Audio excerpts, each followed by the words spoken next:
تو یہ بات تو یقینی ہے کہ انسان کو موت آئے گی، لیکن انسان کو یہ دعا کرنی چاہیے اللہ سے کہ اللہ بری موت سے، اچانک کی موت سے، حادثے کی موت سے ہماری حفاظت فرمائے۔ اور یہ اس وقت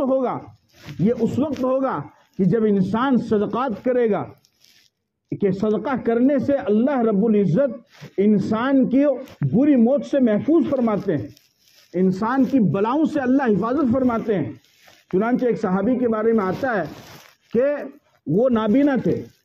آنکھوں کی روشنی نہیں تھی، تو انہوں نے اپنے گھر سے ایک رسی باندھ رکھی تھی دروازے تک، اور جب کوئی سائل مانگنے کے لیے آتا، کوئی بھکاری مانگنے کے لیے آتا، تو وہ اس رسی کے سہارے سے جاتے اور اس سائل کو اپنے ہاتھ سے جو کچھ بھی ان کو دینا ہوتا تھا، صدقہ خیرات یا امداد کرنی ہوتی تھی، وہ ان کو دے دیا کرتے تھے۔ ان کے بیٹوں نے کہا کہ آپ آنکھوں سے نابینا ہیں، آپ معذور ہیں، اگر آپ کو کچھ دینا ہے تو آپ ہمیں بتایا کیجئے، ہم ان کو جا کر کے دے دیں گے۔ آپ نے یہ اتنی لمبی چوڑی رسی باندھی ہے، پھر آپ رسی کے سہارے سے چل کر کے جاتے ہیں اور اتنا پریشان ہوتے ہیں اور اپنے ہاتھ سے اس سائل کو اس مانگنے والے کو دیتے ہیں، اس کی کیا وجہ ہے؟ تو وہ خود صحابی تھے، انہوں نے فرمایا کہ میرے بیٹو، اس کی وجہ یہ ہے کہ میں نے اپنے ان کانوں سے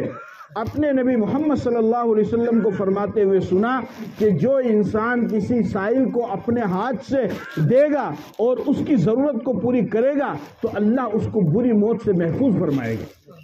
اس وجہ سے میں خود چل کر کے جاتا ہوں، اگرچہ میری آنکھیں نہیں ہیں، میری آنکھوں کی روشنی نہیں ہے، میں آنکھوں سے معذور ہوں، لیکن اس کے باوجود بھی میں خود چل کر کے جاتا ہوں اور اپنے ہاتھ سے اس سائل کو دیتا ہوں تاکہ اللہ بری موت سے میری حفاظت فرما دے۔